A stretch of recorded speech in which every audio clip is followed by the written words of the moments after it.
In our first introductory session on the Book of Proverbs, we spent the time thinking about some reasons for studying the Book of Proverbs, and then we thought about some of the particular challenges that we face in doing that. The aim of this second introductory study is to get better acquainted with the Book of Proverbs itself, so that we'll be able to navigate our way around it.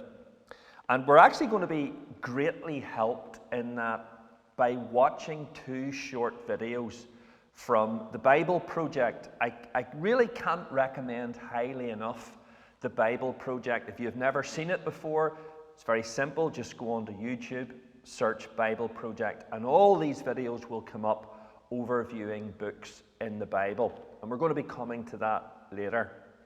But what I want to do to begin is just to get you to open your Bible at the Book of Proverbs, and we're going to note certain key marker verses. Naturally enough, the first one is Proverbs chapter 1, verse 1, which reads as follows: "The Proverbs of Solomon, son of David, king of Israel." And that is, of course, the title that is given to the book. And what follows from chapter 1, verse 1 onwards is a block of 9 chapters of speeches or lectures from a father to a son. And this forms the prologue of the book of Proverbs. It's long, it's 9 chapters long. But the second verse I want you to mark then is chapter 10, verse 1. And it says this: "The Proverbs of Solomon." Now, this section of the book of Proverbs goes right through from chapter 10, verse 1 to chapter 22, verse 16.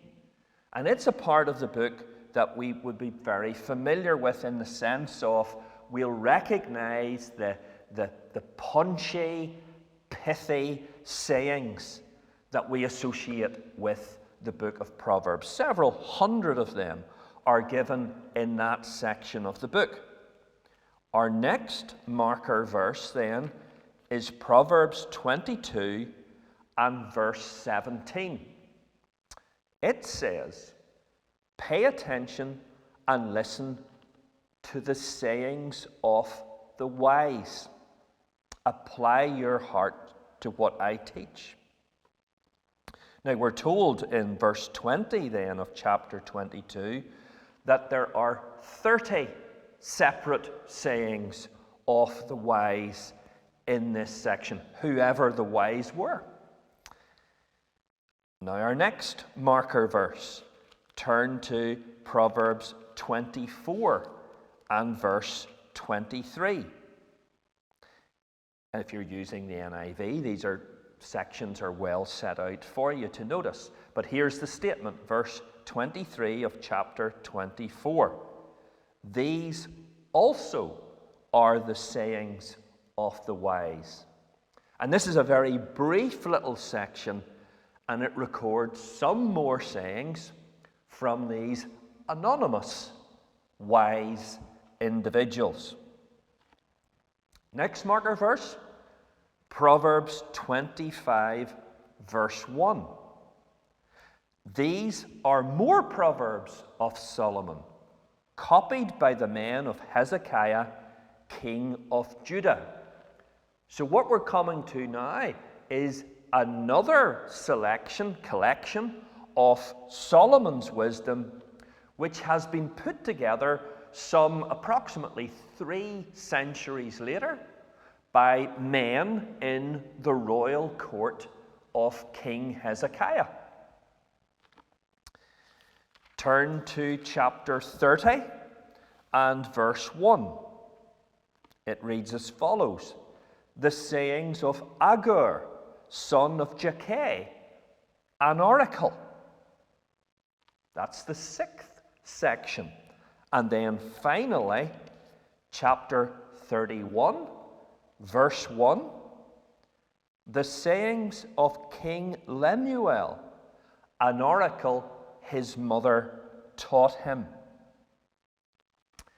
The point of that little exercise there is to show you that the book of Proverbs is actually a collection of 7 different collections of proverbs, of wise sayings. In other words, the book of Proverbs is a treasury, a compendium of wisdom sayings.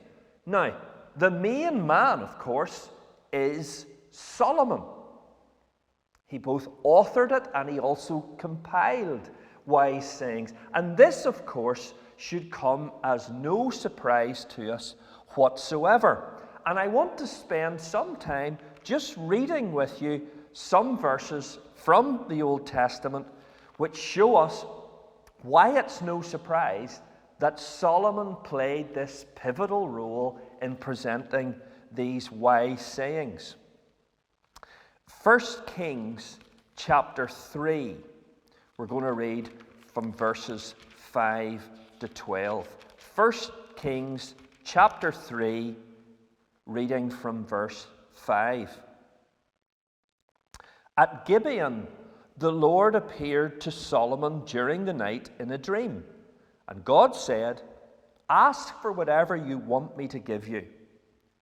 Solomon answered, "You have shown great kindness to your servant, my father David, because he was faithful to you and righteous and upright in heart.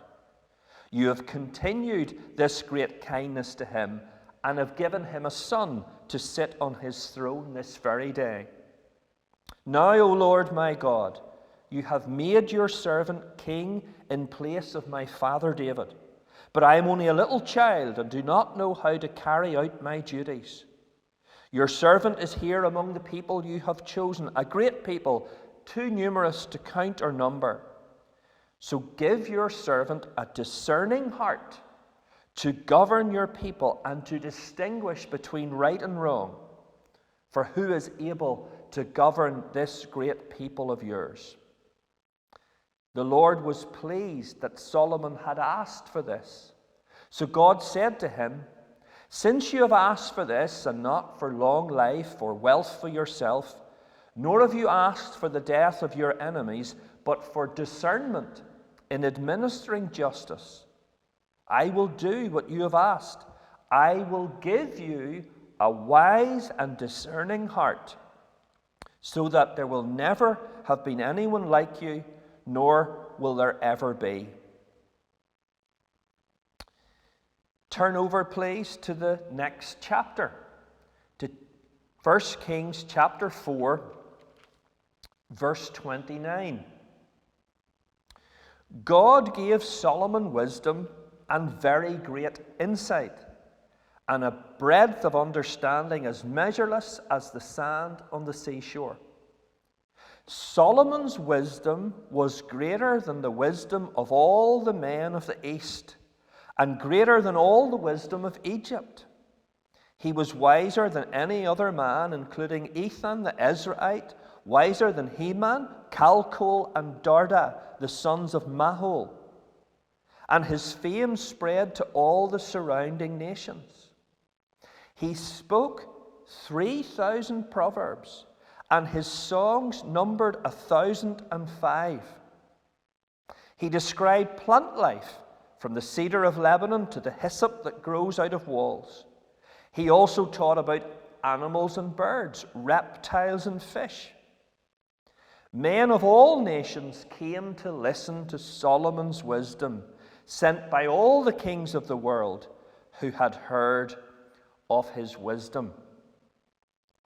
Finally, 1 Kings chapter 10, just 2 verses, 23 and 24. 1 Kings chapter 10, verse 23 says, "King Solomon was greater in riches and wisdom than all the other kings of the earth. The whole world sought audience with Solomon to hear the wisdom God had put in his heart. Now, what we're going to do at this point is we're going to watch a little 8-minute video from the Bible Project, just overviewing the book of Proverbs and how it's put together, and it's truly wonderful. So enjoy that. The Book of Proverbs. The word proverb typically refers to a short, clever saying that offers some kind of wisdom, and this book has a lot of those. But they're almost all in the center section of the book, chapters 10 to 29. But there is way more going on in the Book of Proverbs, especially at the beginning, chapters 1 through 9, and the conclusion, chapters 30 and 31. The book's been designed with an introduction, chapter 1, verses 1 through 9, and it first of all links this book to King Solomon. Now remember the story in 1 Kings chapter 3. Solomon had asked God for wisdom to lead Israel well. And so Solomon became known as the wisest man in the ancient world, and we're told in 1 Kings chapter 4 that he wrote thousands of proverbs and poems and collected knowledge about plants and animals. So Solomon was like the fountainhead of Israel's wisdom literature. So while not all the material in this book is written by him personally, he is where Israel's wisdom tradition began. The introduction says that by reading this book, you too can gain wisdom. Now, wisdom for most of us means knowledge, but the Hebrew word chokhmah means much more than just mental activity. It refers to action also. So think skill or applied knowledge. This is why back in the book of Exodus, chapter 31, it was artists and craftsmen in Israel who were said to have chokhmah. So the purpose of this book is to help you develop a set of practical skills for living well in God's world. And this gets linked with another key idea in the introduction, the fear of the Lord. Now, fear here is not about terror. It's about a healthy sense of reverence and awe for God and about my place in the universe. It's a moral mindset that recognizes I am not God and that I don't get to make up my own definitions of good and evil and right and wrong. Rather, I need to humble myself before God and embrace God's definition of right and wrong, even when that's inconvenient for me. Now, this introduction leads us into the first main section of the book, chapters 1 through 9, which also doesn't contain short one-liner proverbs. Rather, what we find here are 10 speeches from a father to a son about how the son should listen to wisdom and cultivate the fear of the Lord and live accordingly, which means a life of virtue and integrity and generosity, all of which lead to success and peace. The father warns his son also about folly and evil and stupid decisions that will breed selfishness and pride, all leading to ruin and shame. And so the son should make the pursuit of wisdom and the fear of the Lord his highest goal in life. And this way of thinking, it forms the moral logic of this entire book. Now, these speeches from the father also clue us into what biblical wisdom literature is and how it's different from other parts of the Bible. These books explore how to live well in God's world, but wisdom is not the same as law, like what Moses gave Israel at Mount Sinai. And it's not the same as prophecy, divine speech to God's people. Rather, wisdom literature has the accumulated insight of God's people through the generations about how to live in a way that honors God and others. And so, through the book of Proverbs now, these human words about wisdom have been put together as God's word and wisdom to his people, which connects to the other thing you find in chapters 1 through 9. There are 4 poems from Lady Wisdom. Here, wisdom has been poetically personified as a woman who calls out to humanity to pay attention and to seek her. Wisdom says that she is woven into the fabric of the universe, and so wherever you see people making wise decisions, they are relying on her. So you see someone being generous or having sexual integrity or upholding justice. They are drawing on wisdom. These Lady Wisdom poems, they're a creative, poetic way of exploring this idea that we live in God's moral universe, and that goodness and justice are objective realities that we ignore to our own peril. And so fearing the Lord, living wisely, it's living along the grain of the universe. Now together, these 2 sets of speeches from the Father and Lady Wisdom, they make a powerful claim about this book, that you're not simply reading good advice, you're reading God's own invitation to learn wisdom from previous generations. And so in the next section of the book, chapters 10 through 29, we find hundreds of ancient proverbs, and they apply wisdom and the fear of the Lord to every life topic you could imagine: family, work, neighborhood, friendship, sex, marriage, money, anger, forgiveness, alcohol, debt, everything. And these are all filtered through the value system of Proverbs 1 through 9. Now, these Proverbs, they're all pretty short. They're easy to memorize. And actually, this section of the book is meant to become a reference work that you return to time and time again throughout the years, which raises some important issues in learning how to read these Proverbs. First of all, Proverbs are by nature about probabilities. So you fear the Lord and you make wise, good choices, things will likely go well for you. And if you don't fear the Lord, you're foolish, your life will likely not go so well. Now, that is all often true, but not always. Which leads to the next point, that Proverbs are not promises. They're not formulas for success. So, some Proverbs, for example. The fear of the Lord prolongs your life, but the years of the wicked are cut short. Or, train up a child in the way they should go, and when they're old, they won't turn from it. So yes, fearing God, being a moral person, will most likely lead to a better, longer life, and raising your kids in a stable, loving home does set them up well, but there are no guarantees. Lots of things can and often do go wrong in our world. And so lastly, Proverbs by nature focus on the general rule, but not the exceptions, which are many. And the wisdom books actually aren't ignorant of that. The exceptions are what the other wisdom books, Job and Ecclesiastes, are all about. And together, these acknowledge that life is too complex for simple formulas, which is why we need all of the wisdom books together to get the bigger picture. This all leads to the final section of the book, two large collections of poems. First, poems from a man named Agur, who begins by acknowledging his own ignorance and folly and his great need for God's wisdom. And then Agur discovers that divine wisdom has been given to him in the scriptures, which teach him how to live well. And so Agur is put before us as like a model reader of the book of Proverbs, somebody who's always open to hearing God's wisdom through the scriptures. The final poems are connected to a man named Lemuel. He's a non-Israelite king, and he passes on the wisdom that was given to him by his mom. It's guidance for being a wise and just leader. And then the final poem is an acrostic or an alphabet poem where each line begins with a new letter of the Hebrew alphabet. And the entire poem's about the woman of noble character. It depicts a woman who lives according to the wisdom of Proverbs and stands like a model of someone who takes God's wisdom and then translates it into practical decisions in everyday life, at work or at home, in her family and in her community. So the book opened with words from a father to a son about listening to Lady Wisdom, and so now the book closes by offering the words of a mother to her son about a woman who lives wisely. The book of Proverbs is for every person in every season of life. It's a guide for living wisely and well in God's good world, and that's what the book of Proverbs is all about. We noted earlier that Solomon was the main author of Proverbs. But as we saw, he was not its sole author. We do not know who the wise were. Neither do we know anything about Agur and King Lemuel, who are mentioned at the two closing chapters of the book.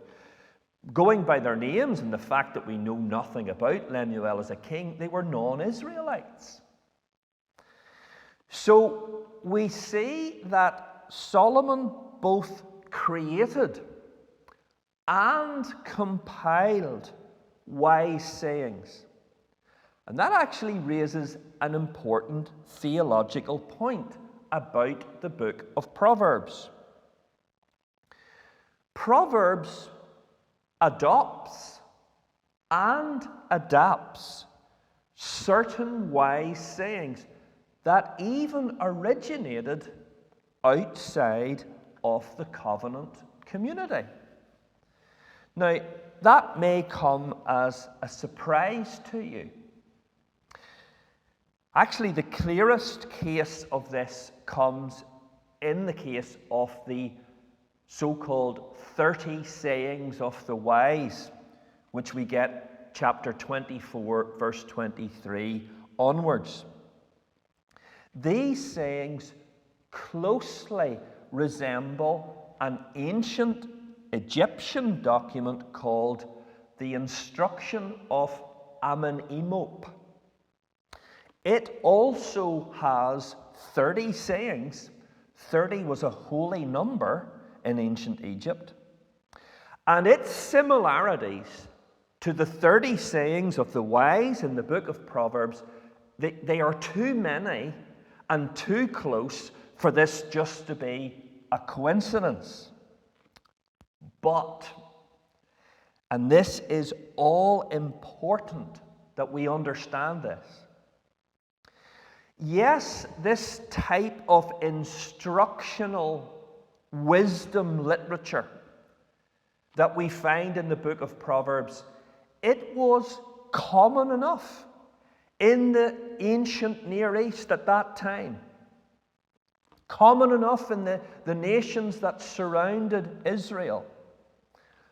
But only Israel anchored its instruction on wisdom in the fear of the Lord.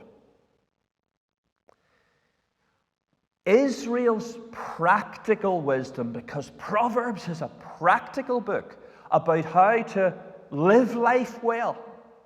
But this most practical of books had deep theological roots.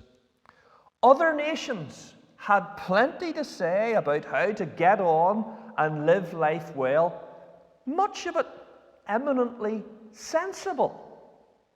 Don't be a thief. But that instructional wisdom literature, common in the nations surrounding Israel at this time, lacked the brilliant clarity of the light given to Israel. Proverbs was not and is not merely a collection of wise sayings and good advice that everyone would sort of tip their hat at and agree with. Yes, common grace, God's common grace given to men, ensured that they could make sensible enough judgments about life at one level. But the book of Proverbs goes further, and it is special revelation from God, instructing us in how to be wise at the most fundamental level of all. All Proverbs' wisdom sayings, all of them, are to be understood through the matrix of the fear of the Lord, the acknowledgement of Jehovah, the one true, living, and sovereign Lord. So the book of Proverbs shares a relationship with the other wisdom literature of the time, but with that crucial difference. But the book of Proverbs, as wisdom literature as it's called, it's also related, it also has a relationship with the other wisdom literature that is contained within the Old Testament itself. There are two other books in the Old Testament that also reflect upon life in our world. And these other two books, they fill out the perspective that Proverbs presents, and they're to be read alongside the perspective that Proverbs presents. Because the book of Proverbs, as we'll see as we go through it, it presents what we would maybe call an idealistic or optimistic or righteous or moral perspective on life. And it's balanced out by both Job, with its question of suffering, and Ecclesiastes, with what's the purpose, the meaning in it all. These go together. And what we're going to do now is we're going to watch the second, it's just a 4-minute video, the second little video from the Bible Project, just showing how the Book of Proverbs is one of those 3 books in the Old Testament that we characterize and classify as wisdom literature. There are 3 books in the Bible that have come to be called the wisdom literature: Proverbs, Ecclesiastes, and Job. And all of these books are addressing the same set of questions. What kind of world are we living in? And what does it look like to live well in this world? So, how to be good at life. Yeah. So each of these books tackles these questions from a unique perspective, and it's important to understand all of them to get a fully biblical perspective on the good life. So as a thought experiment, you could actually imagine each of these books as a person. So Proverbs would be like this brilliant young teacher, and Ecclesiastes the sharp, middle-aged critic, and Job would be this weathered old man who's seen a lot in his day. We're going to start by meeting the Book of Proverbs, the brilliant young teacher. And she's not just smart, she's smart about everything: work, relationships, sex, spirituality. She has incredible insights, things you wouldn't see on your own. Yeah, she would be the perfect friend to have around when you need really specific advice. So what makes her so smart? Well, Proverbs can see things that most people don't see. She believes that there's an invisible, creative force in the universe that can guide people in how they should live. And you can't see it, just like you can't see gravity, but it affects everything that we do. So what's this force? Well, in Hebrew, it's called chokhmah, and it usually gets translated into English as wisdom. It's an attribute of God that God used to create the world. And chokhmah has been woven into the fabric of things and how they work. So wherever people are making good or just or wise decisions, they're tapping into chokhmah. And whenever someone's making a bad decision, they're working against chokhmah. Right, or as it says in Proverbs chapter 1, the waywardness of fools will destroy them, but the one who listens to wisdom lives in security. So it's like a moral law of the universe. Yeah, it's a cause-effect pattern, and no one can escape it. And Proverbs personifies all of this as a woman. Yeah, Lady Wisdom. Right, and she roams around the earth, calling out, making herself available to anyone who's willing to listen to her and to learn. Which leads to the second thing Proverbs believes: that anyone can access and interact with wisdom and use it to make a beautiful life for yourself or for others. You can create with it like a designer. Yes, in fact, chokhmah in Hebrew isn't simply intellectual knowledge. The word is also used to describe a skilled artisan who excels at their craft, like woodworking or stonemasonry. So you show you possess chokhmah when you put it to work and develop the skill of making a good life. Okay, that makes sense. So let's do this. Let's go find some wisdom. But before you do, Proverbs has one more really important thing to consider. Chokhmah isn't some impersonal force. It's an attribute of God himself.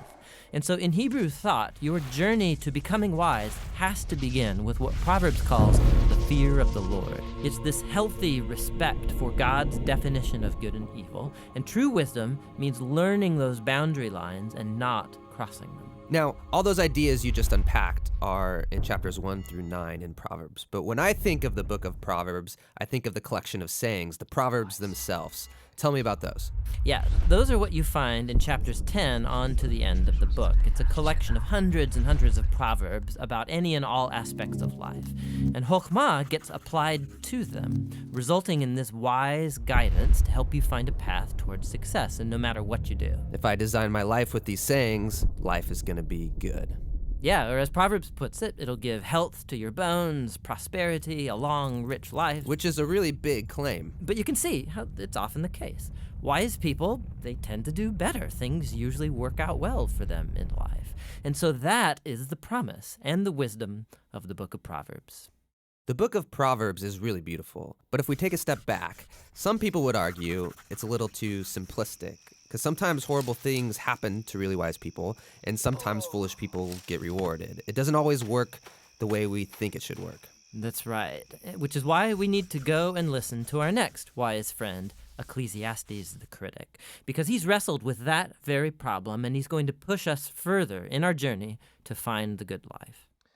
Well, I hope you found the 2 little videos useful. I think they're excellent. And what I would suggest now for next time, you may want to watch those 2 videos again, but take some time also to watch their little overview videos on both the book of Job and Ecclesiastes.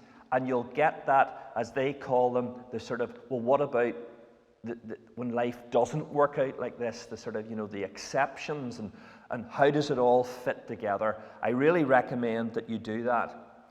But in respect of the book of Proverbs itself, our next two studies are going to be in the prologue of the book. That's the first 9 chapters. So what I would ask is that over the next week or so, that you would spend time just reading the first 9 chapters of the book of Proverbs.